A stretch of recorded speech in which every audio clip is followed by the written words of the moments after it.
नमस्कार दोस्तों, मैं राकेश शर्मा आपको मिलवा रहा हूं उन कैंडिडेट से जो इस बार डिस्ट्रिक्ट बार एसोसिएशन में चुनाव लड़ रहे हैं और डिफरेंट पोस्ट पर हैं।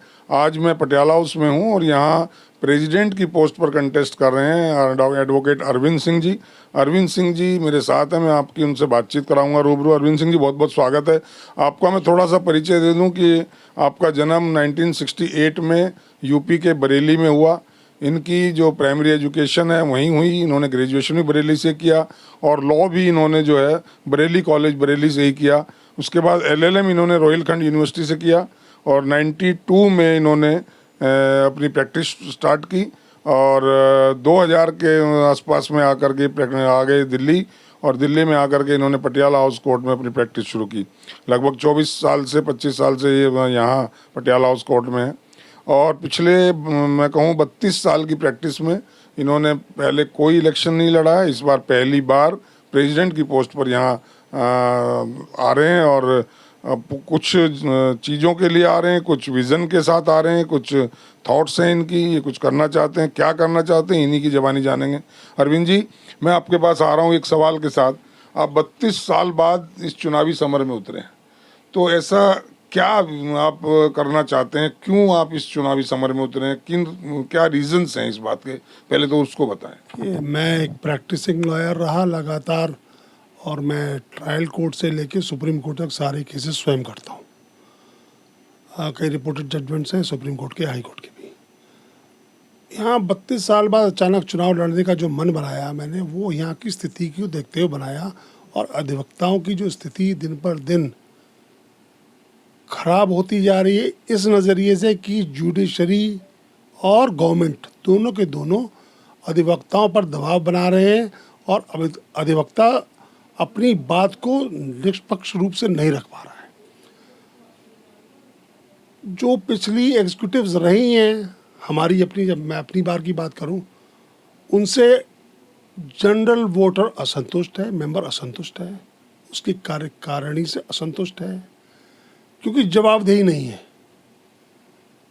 आप क्या करते हैं फाइनेंसेस को लेके, आप क्या करते हैं और चीज़ों को लेके, आप मेंबर्स को ये बता ही नहीं पाते हैं कि जी हमने ये फंड आया, हमने इसका ये किया, इतने चैम्बर्स वेकेट हुए, हमने ये चैम्बर्स इनको दिए, सीनियरिटीज़ दिए, कैसे दिए, क्या दिए, ये सब स्पष्ट करने में नाकाम रहे हैं सारे एग्जीक्यूटिव अभी तक।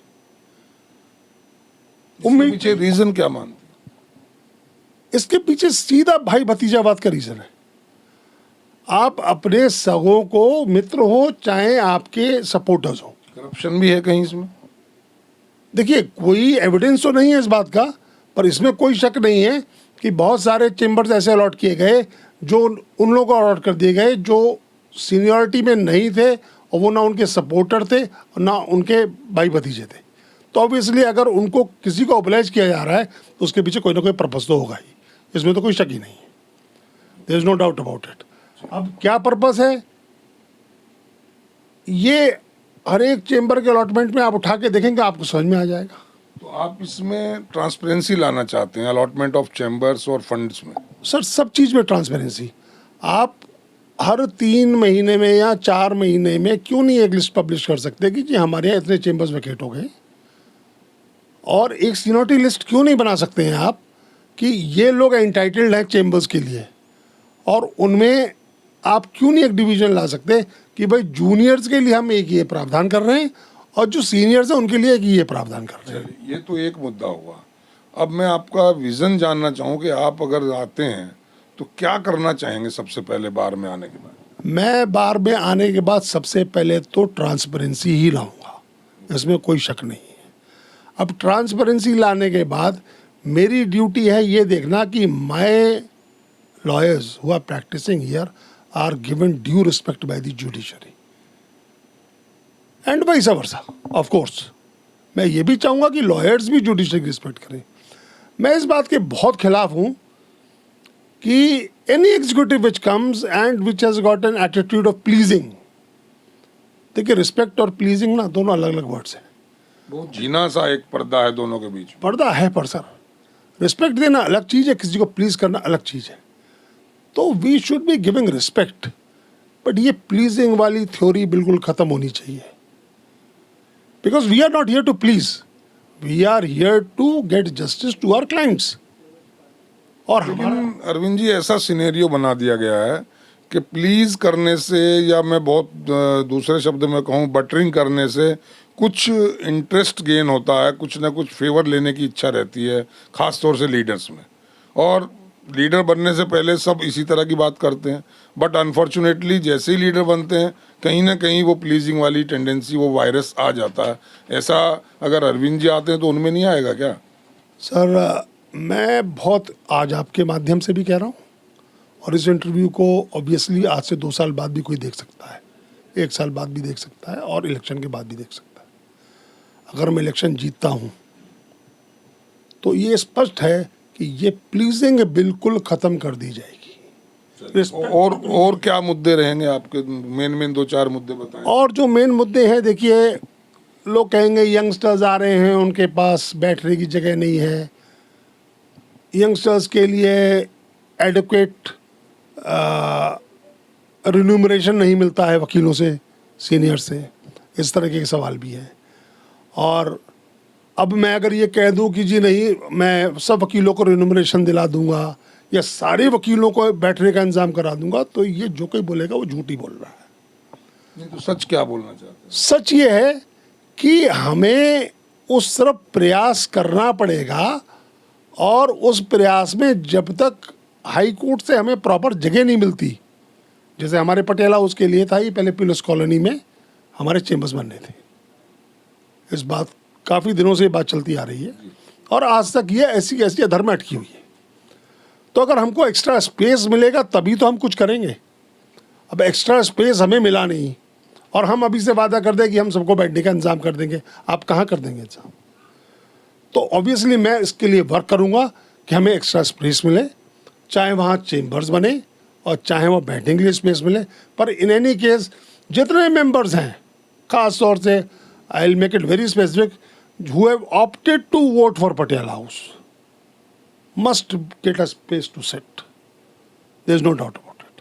अभी इसी जो लिमिटेड स्पेस है, जो अवेलेबल स्पेस है, क्या इसमें कोई ऐसा फैसिलिटी नहीं आ सकती जिसमें लॉकर्स दे दिए जाएं, या कुछ अलमीराज कहीं रख दी जाएं जिसमें लोग अपना सामान रख सकें? कुछ इस टाइप। अलमीराज और लॉकर्स देना पॉसिबल है, और इतनी जगह भी है यहाँ पर अगर आप कहेंगे कि मैं उनको बैठने के लिए स्पेस दे दूँ, बैठने के लिए स्पेस नहीं है एज ऑन डेट।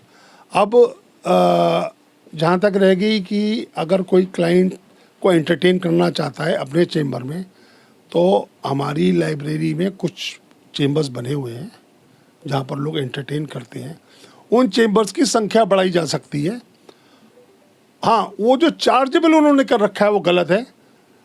उसको मेरिट पे जो पहले अप्लाई करते, फर्स्ट कम फर्स्ट बेसिस पे, उन चेम्बर्स को यूज़ करने की परमिशन जनरल मेंबर को मिलनी चाहिए। उसमें कुछ मॉडिफिकेशन आप चाहेंगे? बिल्कुल, उसमें मॉडिफिकेशन करेंगे, चाहेंगे नहीं करेंगे। सीट वहाँ पर प्रेसिडेंट के बैठने के लिए या हमारे बार एसोसिएशन के सदस्यों के बैठने के लिए कोई बहुत बड़ी जगह की ज़रूरत नहीं होती है। एक हॉल है वहाँ पर जहाँ पे वो बैठ सकते हैं, और वहाँ पे सब लोग मिलके बैठ के बात कर सकते हैं। तो जो एक्स्ट्रा स्पेस निकल के आ रही है वहाँ पर, उसका हम यूज़ कर सकते हैं चेम्बर्स बनाने के लिए, छोटे छोटे यूनिट्स बनाने के लिए, और first come first serve basis में जो कोई बुक करे वो आके उसको इस्तेमाल कर। बार ऑफिस में मैंने यहाँ देखा काफी सारे क्यूबिकल्स बने हुए हैं ग्लासेस के, बने तो हुए वो for what purpose? Those cubicles are in fact for clients and adequate discussions. But now the problem is that either people are not going there or they are not being properly given that space for utilization. अब वो जगह या तो लोग जा नहीं पा रहे हैं या तो लोगों को जानकारी नहीं है। अब जानकारी नहीं है, बात मुझे समझ में नहीं आती है। वो चार्जेबल कर रखा होगा इन्होंने और फर्स्ट कम फर्स्ट बेसिस पे नहीं देते होंगे, जो किसी के नियर डियर्स हैं उनको मिल जाता है, तो इसलिए वो यूज़ नहीं हो पा रहे। आप अभी जाएंगे ना, अभी खाली पड़े होंगे जी, आप अभी जाएंगे तो अभी खाली पड़े होंगे। इसीलिए मैंने कहा that means that goes to only show कि उसका जो यूटिलाइजेशन है, उसमें जो एडमिनिस्ट्रेशन का काम है वो प्रॉपरली नहीं हो रहा है, और कभी नहीं हुआ। वो ऐसे ही पड़े रहते हैं, कभी एक दो बैठ गए, कभी इधर बैठ गए। I have been several times to the bar and I find them empty. और जबकि शिकायत ये थी जी हमारे पास बैठने को जगह नहीं है, हम कहीं अपने क्लाइंट को डील नहीं कर सकते। तो उसका यूटिलाइजेशन एग्जीक्यूटिव का काम है प्रॉपरली करें, और प्रॉपरली तब होगा जब आप उसका प्रॉपरली आप उसको सीधे सीधे ऑनलाइन खोल दीजिए ना कि ऑनलाइन अलॉटमेंट है। जिसने पहले भर दिया कि जी मुझे स्पेस को 1 घंटे के लिए चाहिए, 20 रुपये फीस है, 20 रुपये ऑनलाइन जमा कर देगा वो। मतलब उसमें आप मॉडिफिकेशन करेंगे इसमें ताकि वो यूटिलाइजेशन हो जाए। We will make our bar tech smart in every aspect. 99% चीज़ें मैं कोशिश ये करूँगा कि आपकी चाहे रिपोर्ट्स हों, चाहे चेंबर अलॉटमेंट्स हों, या कोई भी चीज़ हो, वो आपको वेबसाइट पे क्लियरली विजिबल होगी कि जी ये वैकेंसी है, ये सीनियरिटी लिस्ट है, ये लोग हैं, जिससे आपको बार में जाके पूछने की भी जरूरत नहीं है। अरविंद जी, ये बिल्कुल प्राइम लोकेशन पे, आई थिंक इससे ज़्यादा प्राइम लोकेशन पे दिल्ली की कोई बार नहीं है, वन हाई कोर्ट भी नहीं है, इंडिया गेट का चौराहा है और बिल्कुल सर्कल पे ये बार है। इसके बावजूद यहाँ जो नेट प्रॉब्लम है, इंटरनेट की जो प्रॉब्लम है, जो वाईफाई की सिस्टम की प्रॉब्लम है, आप तो चैम्बर में बैठे हैं, आप तो अपने यहाँ वाईफाई लगा सकते हैं, लेकिन मेरे जैसा एडवोकेट के पास चैम्बर या सीट नहीं है, मेरे लिए वीसी से कनेक्ट होना यहाँ आने के बाद वो बहुत टिपिकल है। उसके बारे में कोई ब्लूप्रिंट है आपके दिमाग में? देखिए, टू बी वेरी ट्रू, मैं बिल्कुल झूठ नहीं बोलता हूँ, ब्लूप्रिंट अभी नहीं है, पर अभी मैंने आपसे सुना और मैं एडमिट करता हूँ ये प्रॉब्लम है, और इसको 100% सॉल्व कर दिया जाएगा, इसमें कोई शक नहीं है। चाहे उसके लिए हमें अपनी बार की तरफ से कुछ इंतज़ाम करके फ्री वाईफाई का इंतज़ाम करना पड़े, या हमें टावर और इस तरीके से लगवाने पड़े जिससे हमारी सिग्नल्स सभी लोगों के लिए पूरी तरीके से आए। क्योंकि ये अभी जो टावर्स लगे हुए हैं नई बिल्डिंग में, जो हमारा कॉम्प्लेक्स है एडवोकेट्स के बैठने का, वहाँ पे लगे हुए हैं, तो ओल्ड चेम्बर्स की तरफ और पटेल हाउस की बैक बिल्डिंग की बैक साइड जितने चेम्बर्स आते हैं वहाँ पे नेटवर्क नहीं आता है प्रॉपर। इवन कोर्ट्स में नहीं आता, मैंने देखा कोर्ट के बाहर भी मैंने लोगों को कोशिश करते देखा है, किसी कोर्ट में अटेंड करने गए और उनको दूसरे बीसी से ज्वाइन करना है तो बाहर चक्कर काटते नहीं मिलता है, वाईफाई सिस्टम नहीं। We can add on to putting some units which can amplify the signals with in the court premises also. हम डीजे से ये बात भी कर सकते हैं, लेकिन इस तरफ ध्यान नहीं दिया गया। ये एक बड़ी अजीब सी विडंबना नहीं है? हाँ, ये क्या है, मुझे ऐसा लगता है कि एडवोकेट्स क्योंकि खुद अपना वाईफाई इस्तेमाल कर रहे होते हैं, तो इस वजह से हम लोगों का ध्यान इस तरफ इतना नहीं गया है मे बी। और पर सिग्नल्स की प्रॉब्लम है, there is no doubt about it, मुझे मालूम है ये बात, क्योंकि मैं खुद सफर रहा हूँ इसका, और इसके इम्प्रूवमेंट में 100% काम किया जाएगा।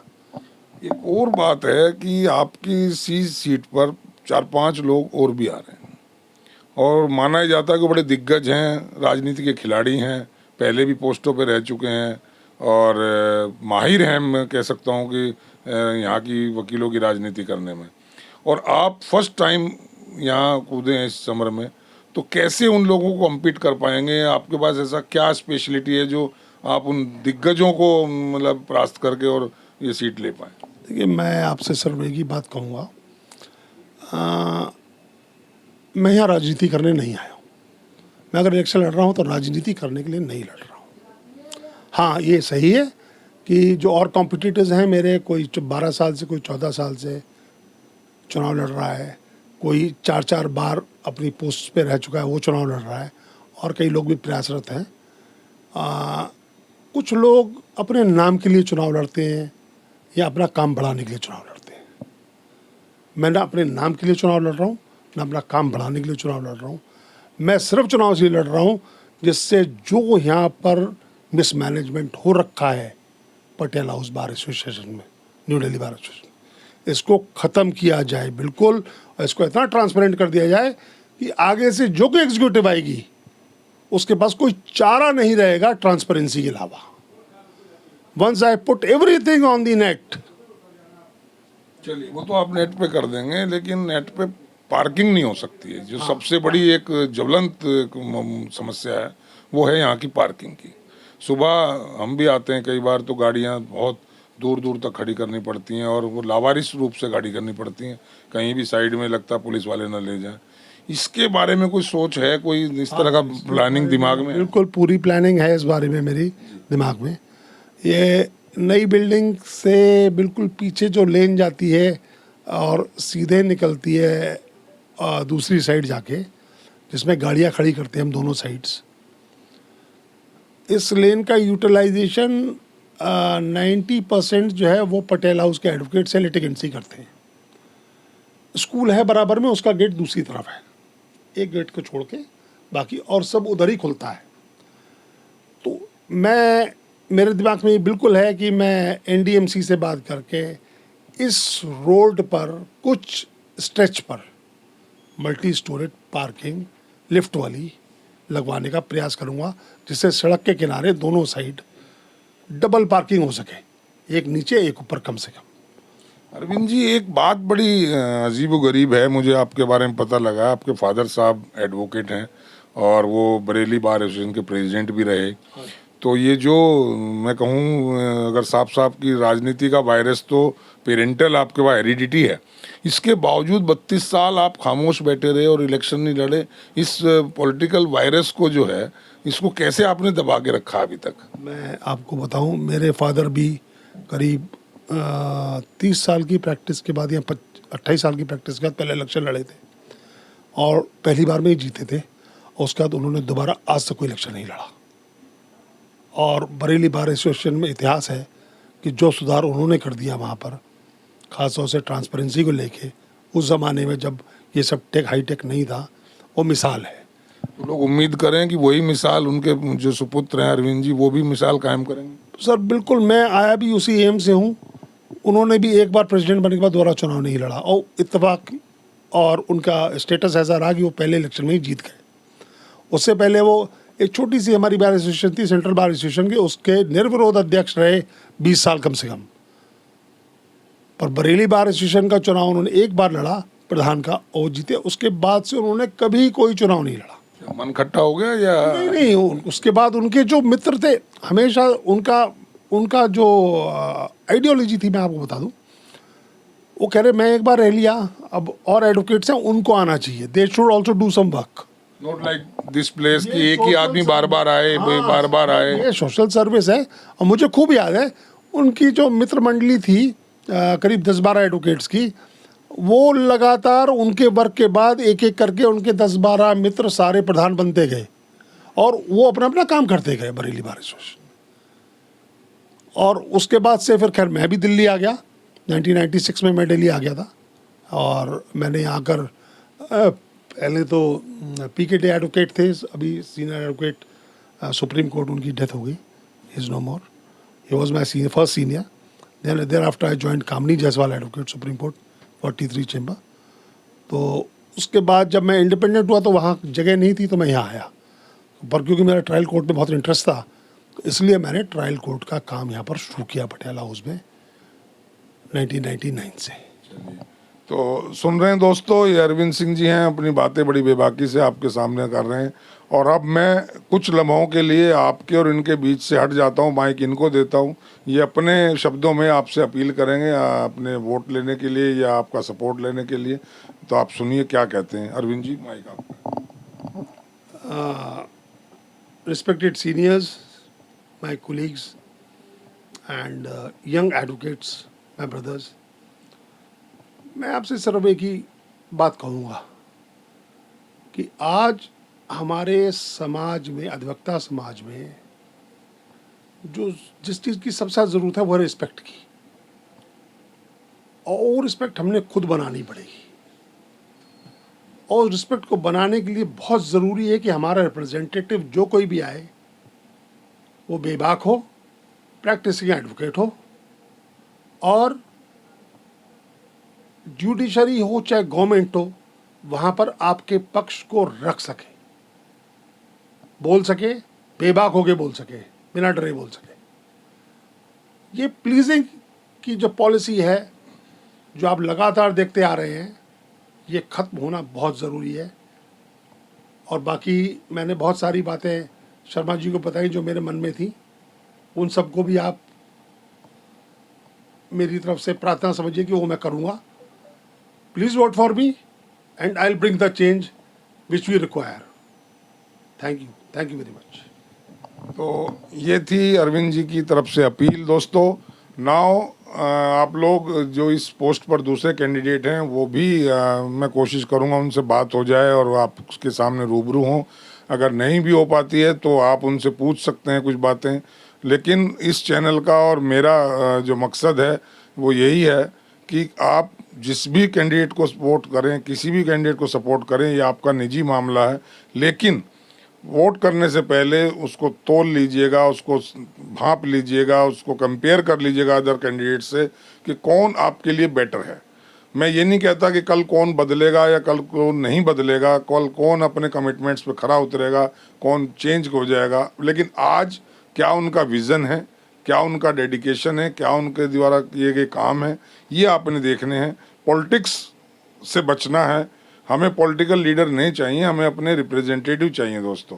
तो इस बात को मद्देनज़र रखते हुए अपने वोट का बहुत सही और उचित इस्तेमाल करें ताकि एक बहुत बढ़िया बेहतरीन बार जो एडवोकेट के वेलफेयर को कर सके, एडवोकेट्स का भला सोच सके, ऐसी बार आए ताकि कोई शिकायत ना मिले। यही हमारा मकसद है दोस्तों। मैं और दूसरे कैंडिडेट से भी आपसे की बात कराऊंगा। अभी के लिए इतना ही। Thank you Arvind ji, thank you very much, आपने बात की। और दोस्तों अभी के लिए इतना ही, फिर मिलूंगा। जब तक के लिए जय हिंद, जय भारत। Thank you.